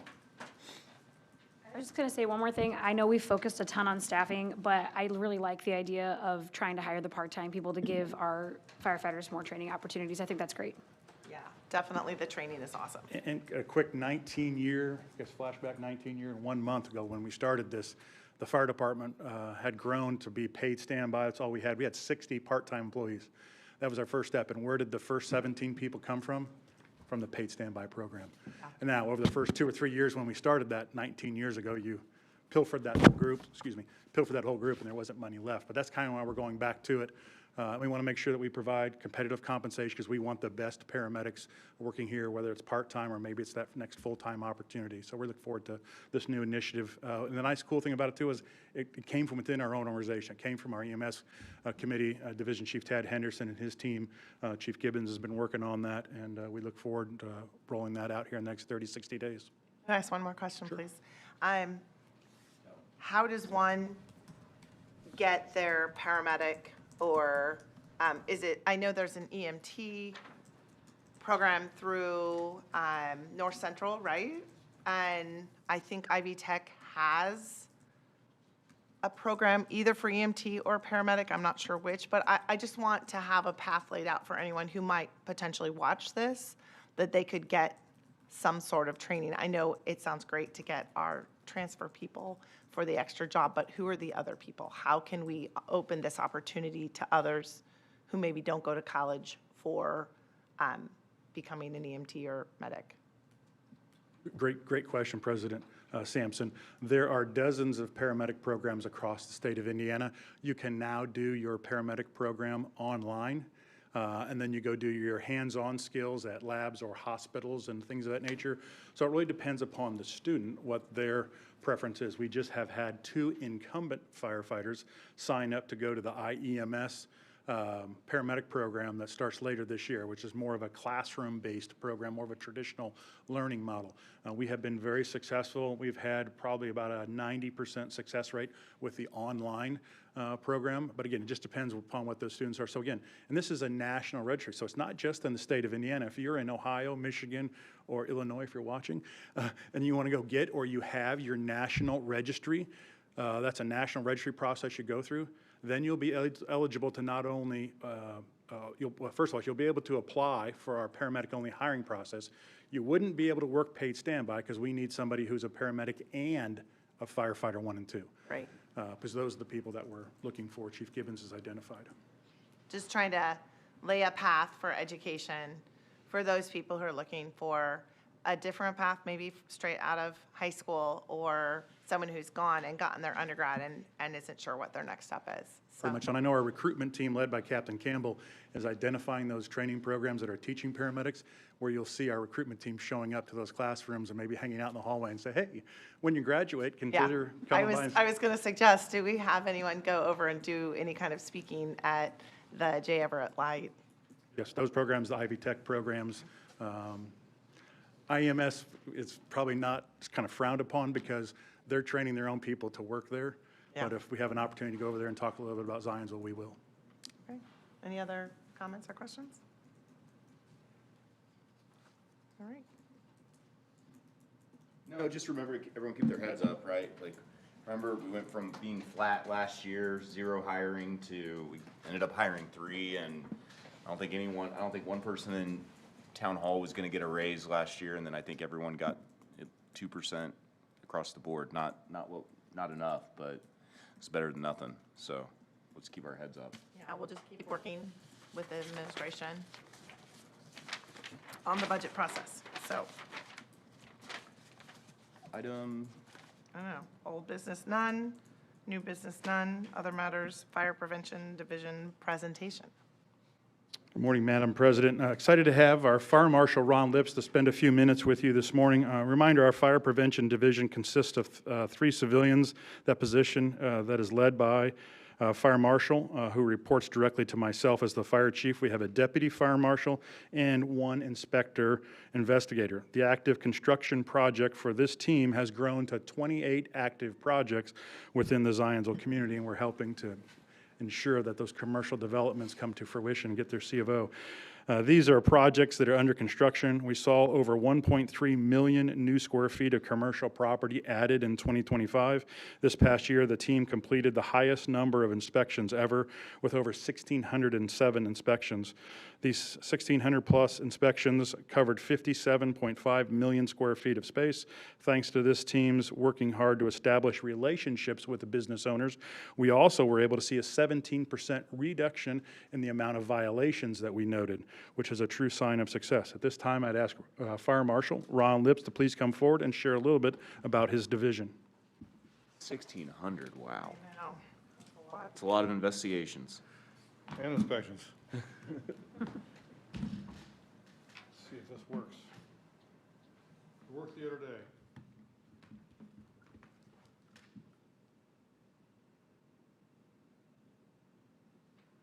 There we go. So, Chief covered a little bit of what I was going to talk about this morning, but I'll get into a little bit more of the nuts and bolts. But by all means, if you have any questions as I go through this, please stop and ask questions. So, in a way, we kind of see things at the beginning and we see them at the end. We see the new construction, which the car wash thing is kind of an example. We saw that coming in through the zoning request, and we know it's going to go through development plan, and then it'll go through the building plans at some point, all of which are currently queued up in our system. We also pre-plan our buildings, overseeing the program with the firefighters to get out and familiarize with our district, getting those folks in the buildings, because there's nothing better than having been in a building before when it's on fire and needing to know where things are at. We also do annual fire inspections of all our businesses in the area because we are statutorily required to keep up on that. And then when things go wrong at the end of the things, we do the investigation to see why the fire happened, and some other tasks as well. So at the front end of things, we coordinate a lot with the planning department. When new projects come in, we're part of the pre-filing meetings. We're part of the reviews of primary and secondary plats and development plans. And we're looking at making sure that the streets meet standards and that our trucks can navigate through them safely. We want to make sure that the fire hydrants are where they need to be and in space properly for that, and working through that process with the developers.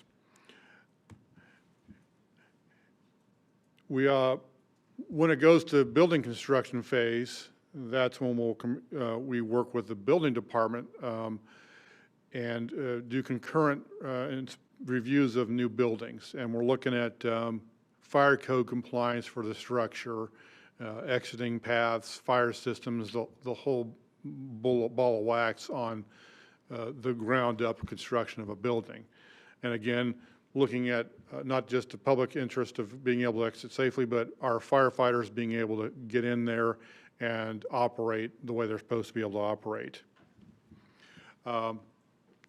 We coordinate it all through the building side, so when someone submits that, building department will send us a copy of the plans, we'll send back our comments, and then the developer can respond through them and pay through them instead of going both directions. So it's a little bit of customer service there.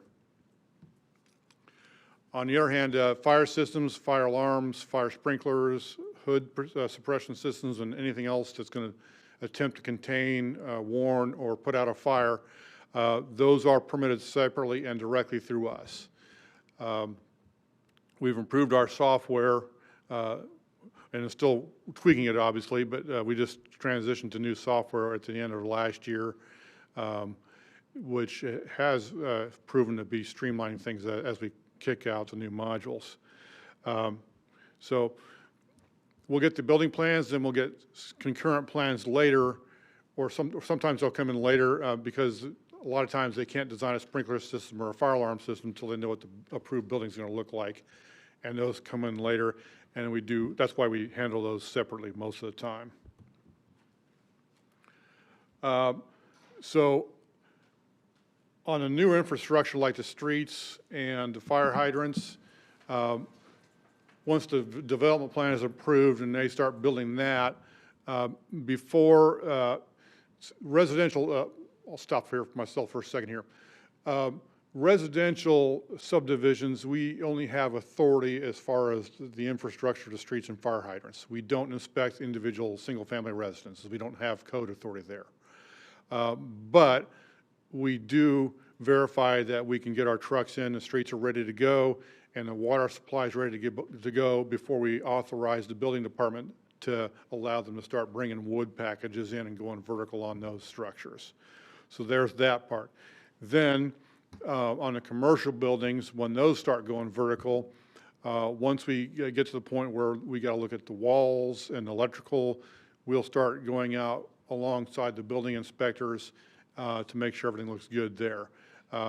We don't have a lot of involvement until the fire systems start coming in, but we do kind of help each other out. If one of us is shorthanded, we'll help the building inspectors and vice versa in getting a building covered. When you see these huge buildings we have going up, we just are almost done with that assisted living facility up on 421, and that's lots of inspections, lots of foot traffic, and a lot of revisits to go back and see things that were fixed after we inspected the last time. And then there's wild air. So there's a lot of time out in the field. We will verify that the fire systems operate properly.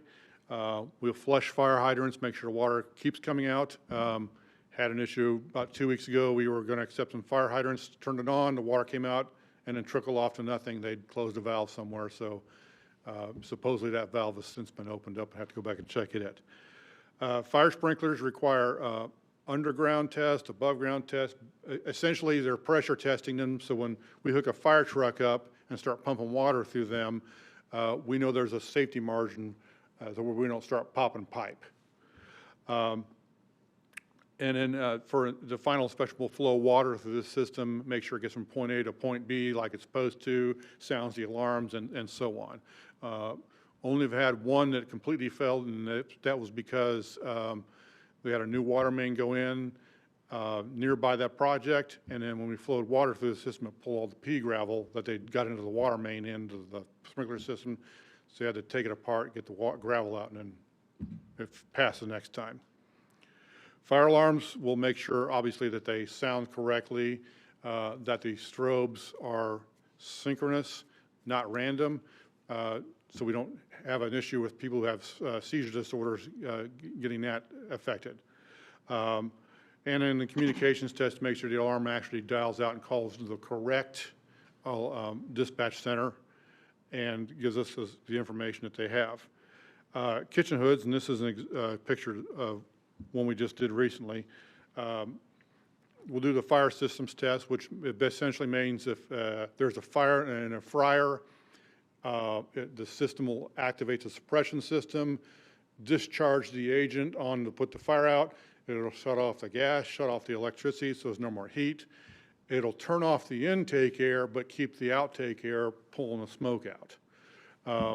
We verify all that works, and then we'll do this to regular normal operations because when they start turning on all the appliances, the newer systems have a heat detector that automatically turns on the fans. That overcomes a lot of restaurants that forget to turn them on, and then when you go in and smell the food in the dining room from 2 weeks ago and the ceilings are yellow, you know they aren't turning their hoods on. And we'll make sure that that's working properly and the smoke gets pulled through the system instead of into the room. Kind of touched on this already. Large buildings, lots of inspections. I think she did it on purpose. So yeah, we've kind of covered this. Sometimes we'll bring the shift personnel out. Sometimes it's just especially on large buildings or unusual buildings, we want them out walking these places while they're under construction so they know what they look like. But also when it comes to final inspections, when you got 3 floors and 200, 300 rooms that need smoke alarms checked, you bring them out and they help us get all those rooms checked to make sure the devices are operating properly, and that helps our inspection go a lot faster. So the pre-planning part, we manage that. And we developed a schedule and a list of buildings for our crews to go out to on an annual basis or a triannual basis to get them their familiarization. So on an annual basis, they'll get out and do target hazards, higher hazards, or buildings where there's a lot of people or a lot of risk involved. And then less often we'll get out to the mom and pops, sort of small, you know, like McDonald's is what it is. But maybe we need to get them into Hoosier Village a lot more. And they're going to be looking at where the shutoffs are for the water, where the fire alarm panel is, any hazards that they might encounter if that building is on fire or there's a smoke condition they can't see their way through, knowing that ahead of time. I just threw that up as an example. I brought up with the developer that they might want a parking stop there for the guy who didn't quite line up that parking space well. So this is just an example of one of our pre-plan maps looks like. This is a lot of information we got over the years. Electrical shutoffs, gas shutoffs, all down in the village. And then there's a little house with the records of that business, from our fire inspections to who we contact in case of emergency. All that can be available on firefighter's phone or the computer in the truck as they're reporting to that scene. So we mentioned new construction, where we go out with the building department and do the new building inspections. And that helps us ensure that the building's done right in the first place.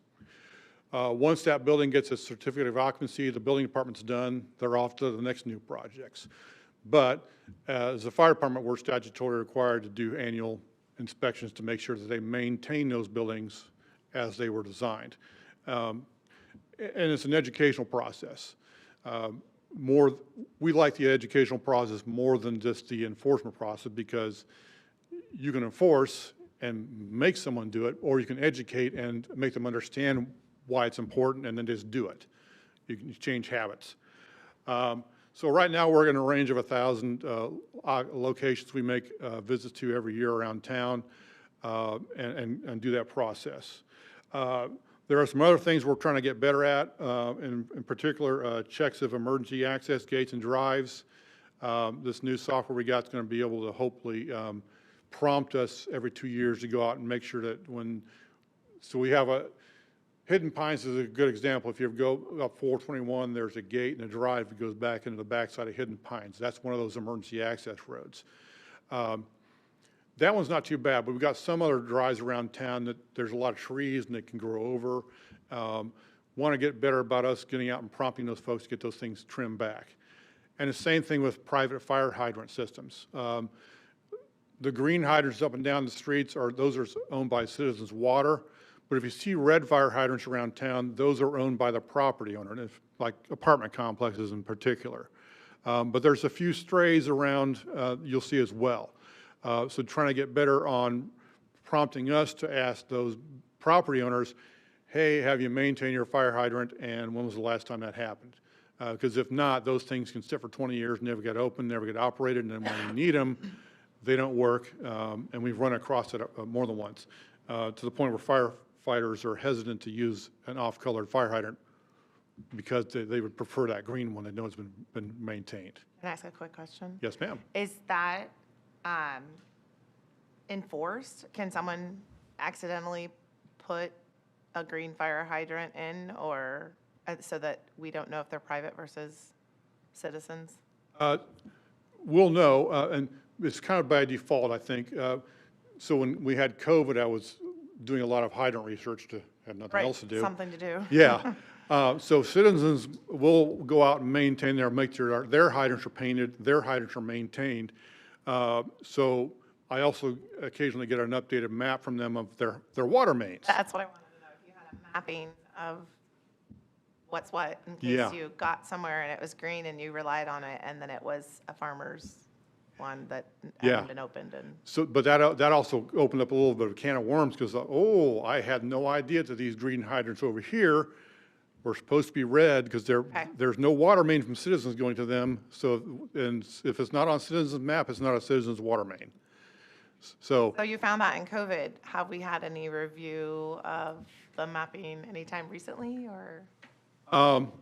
I just have to call down or email down and ask for a new map. I think I got one like a year or two ago from them. They've been good partners. I can literally just get on OneDrive and go see if they got an update and bring it over. It may be worth kind of having every other year, we should get a new map just to. Yeah, and as new systems come online, to the point of those hydrants, I was out checking the other day, I was out there GPSing them as well, and adding to the inventory. That's one upside of this new software we got. You can inventory every single hydrant in the district. To the point where it's got a whole lot more information available we can put in than we have available to put in. So a lot of fields look like they're empty, but it's just like, that's so much more information that we can start storing from here forward. I thought it'd be kind of and I don't know if you said you did this, but if we could have some sort of contact with owners of private fire hydrants and ask them to flush and maintain. Yeah, and that's where we're working on, because you can actually now in this system assign who is responsible for that fire hydrant. It's an easy task when you've got someone with 2 hydrants. It's going to take us some time to get them plugged in for all the apartment complexes where they got, 20, 30 hydrants. Right. All right. Sorry for interrupting. No. So other stuff we get into throughout the year, we inspect tents over 20 by 20. We get to our fairs and festivals. The fireworks display down at Lions Club Park, we have to be down there and make sure that the mortars are set in securely. And then if they are and they have all their P's and Q's done correctly, you can hand them their permit from the state. And then this weekend, my inspector Chris, my deputy fire marshal is still trying to get that changed over because that title changed this year. He and Benji will be going and checking the high school for their post-prom event. That's another good example of a partnership that's worked well over the years. We've worked with them so long, they know what we want, and it's more or less just a walk through to verify we're still good just like we were last year, and maybe just, hey, can you move this over a few foot, that sort of stuff. And if things go wrong, then we get into the actual fire and the fire investigation. Our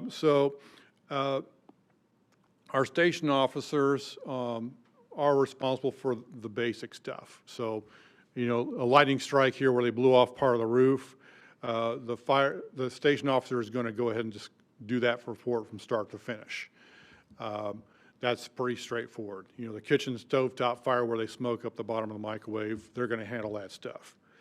But if we get into something where someone's been hurt or killed, or it's more complicated, large loss, then one of us from the fire prevention, maybe more, will go out and start the fire investigation.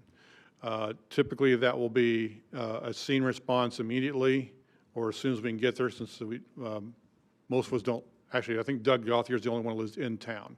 So there's a little bit of time delay for us to get here for that. But we'll start that more in-depth look at the scene. That process will start. Sometimes we can get that scene work done within an hour or two.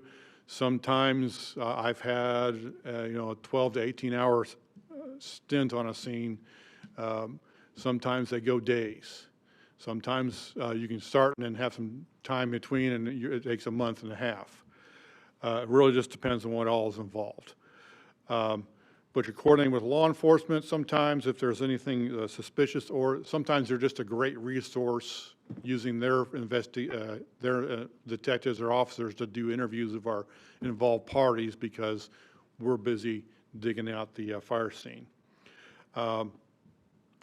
If it's an accidental fire, then we're probably going, actually for any fire, but more so if it's an accidental, we'll be coordinating with insurance investigators and their adjusters because we've learned over years is that there's a certain point where you think you're on a track, but if it's accidental, you stop and leave the fire scene as is so that that insurance company has an opportunity to see the same thing you are. So we'll work side by side with those people to come to our conclusions. And then in the end, we'll do a more involved and detailed investigation report on where the fire started and what likely started it. end to the point of the picture there, it always seems like they're the coldest, wettest, darkest, rainiest nights when we have these fires, so. Other miscellaneous stuff we get into, get a lot of requests from the public. Construction contractors, a lot of times when they're putting the feelers out for these new projects, before they even go over across the way, we'll see what our local requirements are, so kind of run them through that. What codes do we use, that sort of question. Residents will call about outdoor burning questions, like my least favorite topic, but can I burn this? Can I put my fire pit here? That sort of thing. Or my neighbor's burning this, is he allowed to do that? We don't like to get drawn into those neighborhood disagreements, but sometimes we have to be the folks that get involved with that. There's that hydrant that I flowed the other day, that's fully open right there. Other things we get tasked with sometimes is that people we'll kind of know sometimes when people's getting ready to buy something, because we'll get these property history requests. Was there hazmat here? Are there outstanding code violations? Have you had any fires there? We'll get those kind of questions. So you kind of go, oh, I wonder what's going to happen to this property. Oh, they're changing hands. So that sort of thing. And then, of course, investigation and inspection and all that has continuing education requirements. This is us last summer out watching at a fire investigation conference, watching them set different things on fire so we can see how the different things burn, me and Doug and Chris. And I think that brings me to the end. Do you have any questions? I have one.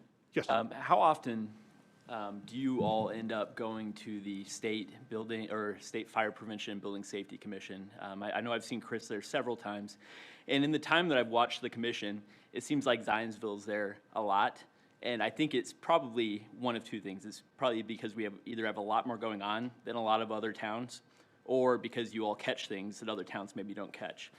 So do you think that compared to other towns our size, do you all spend more time at the commission, or is that just my perception because I'm from Zionsville and I'm like, oh, I see them there a lot? It's good. I see Chris there.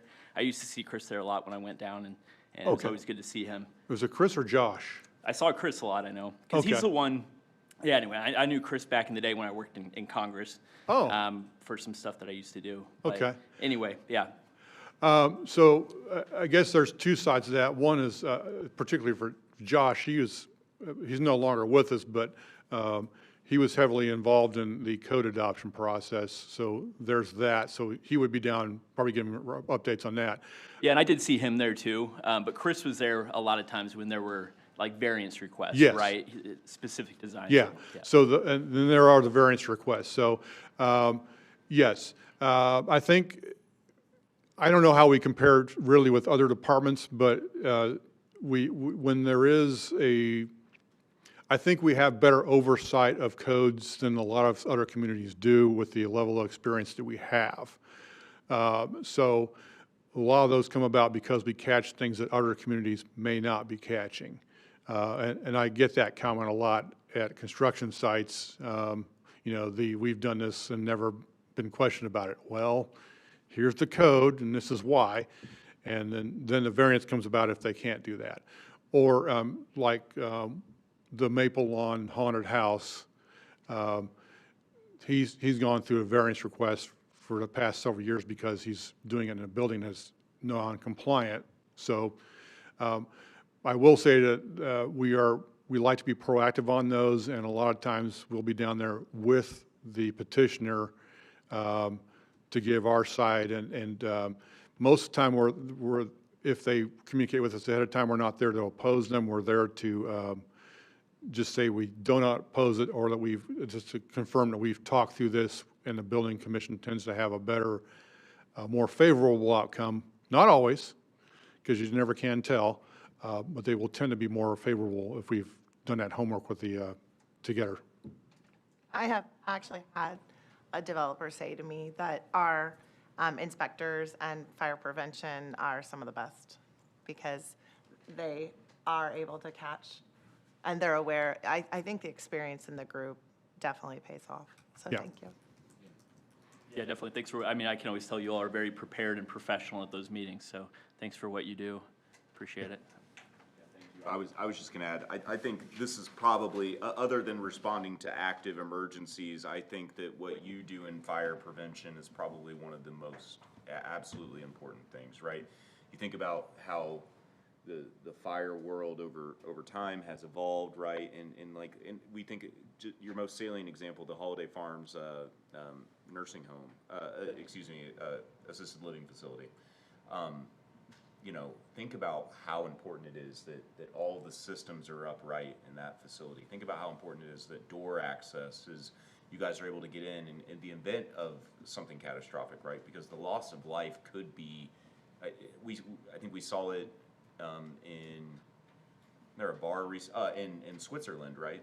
Oh, yeah. Yeah, 40-something people died because, or something extraordinary because they couldn't get out, right? And that's a fire safety issue. And it's always stuff that has happened before. Right. It's very rarely something brand new. It's something we've forgotten. Or somebody looked over, or somebody occupies, and then they just kind of keep going. So thank you for everything that you guys do. Thank you. And it's extremely important. Anybody else?